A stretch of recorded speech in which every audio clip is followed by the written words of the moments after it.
안녕하세요. 김태훈의 현명한 투자자 방송 시작하겠습니다. 본 영상에서 다루는 내용은 투자 권유가 아니며 각 개인의 투자 판단에 대한 책임을 지지 않습니다. 별도의 SNS 채널 가입을 유도하거나 투자 권유 및 유료 리딩 서비스 홍보하는 불법 사칭 계정에 유의하시기 바랍니다.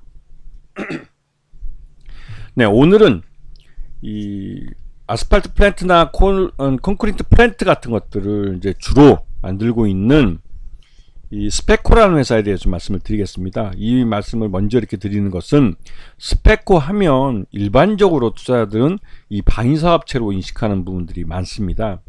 근데 실제로 이 스페코의 주된 사업은 이 건설 쪽에 들어가는 아스팔트 플랜트와 또 콘크리트 플랜트 쪽입니다. 그래서 건설 경기에 실적이 연동되는 특징을 나타내죠. 그렇기 때문에 스페코는 지금 현재도 적자 기업입니다. 그만큼 이 건설 경기가 침체될 때는 이 스페코의 실적이 나빠지는 걸 알 수가 있죠. 그렇기 때문에 이 스페코는 방산 쪽을 키우려고 노력하고 있고, 최근 들어서 이 한화조선과 이 전투함에 들어가는 조타기를 공급하는 계약을 맺었습니다. 그리고 이거는 단순하게 한 번 계약 납품을 하고 끝나는 이벤트가 아니라 그 5년 이렇게 장기 계약을 맺고 하는 것이기 때문에 이 말 그대로 스페코의 실적에 장기적으로 안정적인 수익을 가져다 수 있는 사업으로 이 방산 쪽을 키우려고 노력하는 이유가 되겠죠. 지금 보시게 되면 이 지금 현재 이 스페코가 하고 있는 이 방산 쪽 이 조타기 사업입니다. 실제로 우리나라 이 전투함에 들어가는 조타기는 이 스페코에서 주로 많이 만들어서 납품을 하고 있죠.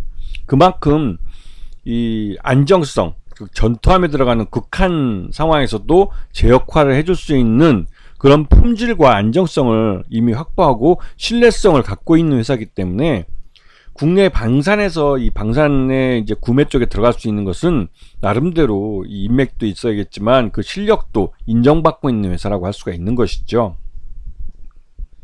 그래서 지금 사업 계획을 보시게 되면 전체적으로 건설기계나 박용기계 또 풍력 쪽을 하고 있는데, 풍력 쪽은 최근 들어서 이 감자를 했습니다. 이쪽이 이제 그 워낙 이 풍력 사업에 대해서 국내에서 이 기본적으로 이제 이런 중소형사들은 국내 시장을 기반으로 해서 납품하고 있는 또는 거래하고 있는 고객사가 해외에 진출했을 때 자연스럽게 동반해서 나가는 이런 형태를 나타내는데, 이 스페코도 마찬가지로 이 건설기계를 주로 하다가 박용기계 또 이런 이 건설이라는 게 건설 업황에 영향을 많이 받기 때문에 이 방위사업체 쪽으로 들어가서 이제 조타기나 이런 것들을 만들어서 납품을 하고, 풍력 쪽도 자신들이 갖고 있는 기술을 갖고 진출할 수 있는 시장이라 해서 투자를 시작했습니다. 하지만 이 윈드타워 쪽은 아직까지는 시장 여건이 그렇게 좋지 못한데, 장기적으로 봤을 때 윈드타워는 이 금리 인하를 통해서 투자가 늘어나게 되면 수혜를 받을 수도 있는 그런 지역입니다. 특히 이제 풍력 사업을 국내에서 하는 게 아니라 멕시코 현지에서 하기 때문에 미국 대선에 또 영향을 받는 그런 사업이기도 하죠. 그래서 연결 포괄 계산서를 보시게 되면 전년 동기 대비해서 매출을, 상반기 매출은 비슷하게 한 98억 정도 나왔습니다. 하지만 영업 손실이 좀 늘어났는데요. 영업 손실도 단기 순손실도 늘고 있어서 이 아직까지는 규모의 경제를 달성하지 못하고 있는 것을 볼 수가 있습니다. 이게 주된 사업인 건설 사업, 이쪽 건설기계 쪽에서 실적이 안 나오기 때문에 이런 현상이 나타난 거라고 볼 수가 있는 것이죠. 자, 그리고 최대주주하고 특수관계인들 보면 최대주주가 33.5%를 갖고 있어 가지고 30% 이상 안정적인 지분을 갖고 있고, 소액주주는 전체 지분의 62%를 갖고 있어서 유동성이 풍부한 주식으로 생각됩니다. 그래서 이 호재성 재료가 나오면 이 개인 투자자들이 스페코에 대해서 묻지마 매수를 하는 경향이 많습니다. 그래서 주가가 급등하는 현상을 나타내고 있죠. 그리고 최근 들어서 이제 공급 계약을 보시게 되면 해군 함정용 조타기를 이제 한화오션과 계약을 했는데, 이 계약 기간은 2024년 4월 1일날 시작해서 2027년 12월 31일까지 장기 계약을 맺는 겁니다. 이렇게 해서 안정적으로 한화오션도 안정적인 조타기를 공급받을 수가 있고, 또 이 스페코 쪽도 안정적인 납품처를 찾게 됨으로 해서 수익이 일정하게 가져갈 수 있는, 즉 방위 사업에서 이 사업을 일정하게 유지할 수 있는 그런 거래처를 잡게 되는 거죠. 서로가 윈윈할 수 있는 장기 계약이라고 할 수가 있습니다.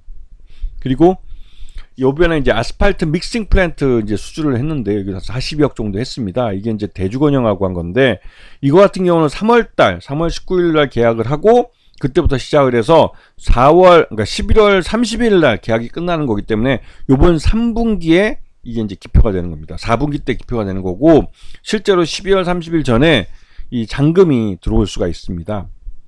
그래서 이제 올해 안에 이 실적이 잡히게 되는 것이죠. 그래서 이런 계약 기간도 눈여겨봐주실 필요가 있습니다.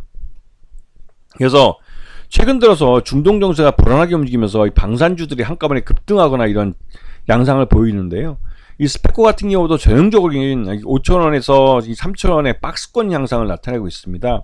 이런 현상을 나타내는 이유는 주된 사업인 건설 장비 사업에서 이 실적이 부진한 게 계속 이어지고 있기 때문에 적자를 계속 이어가고 있고, 이런 주가 급등이 중동 정세 불안이나 국내의 그 한반도 지정학적 리스크에 대한 이 불안감, 이런 것들이 일시적으로 주가를 끌어올리는 이벤트적 요인으로 작용하고 있기 때문에 이 주가가 이 박스권에 갇혀 있는 모습을 보여주고 있죠.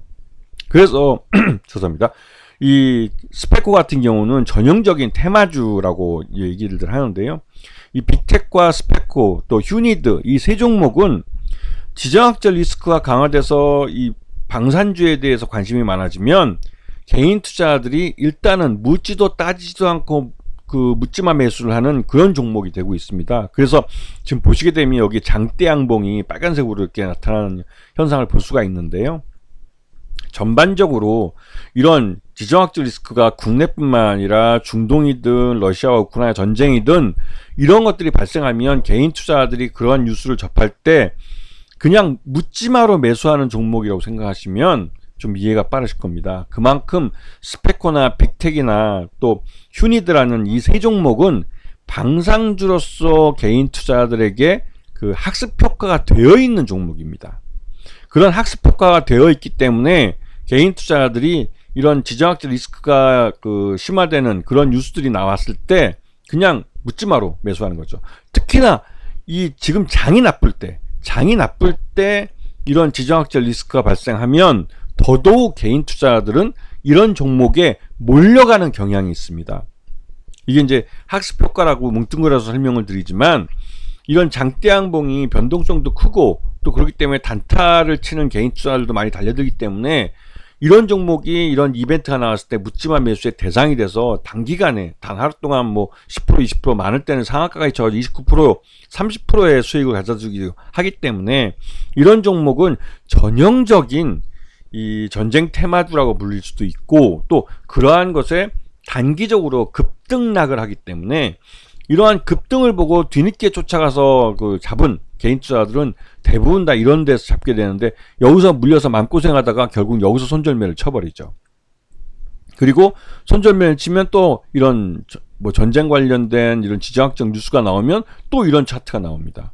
그렇기 때문에 개인 투자자들이 이러한 방산주 같은, 특히 이제 방산주 중에서 이제 전쟁 공포 관련주들에 잘못 들어가게 되면 상투에 물리고 바닥에서 손절 맺힌다는 그런 전형적인 종목이 되고 있습니다. 그래서 이런 종목들은 개인 투자자들이 어느 정도 투자 업력이 있으신 분들이 있어서 뭐 매수할 때와 팔 때를 어느 정도 이제 박스권 안에서 좀 보시면서 투자하실 줄 아는 분이 아니라면, 일반적인 이제 뭐 처음 주식 투자를 시작하는 초보분들이나 이런 분들은 안 건드리는 게 속편한 종목입니다. 아시겠죠?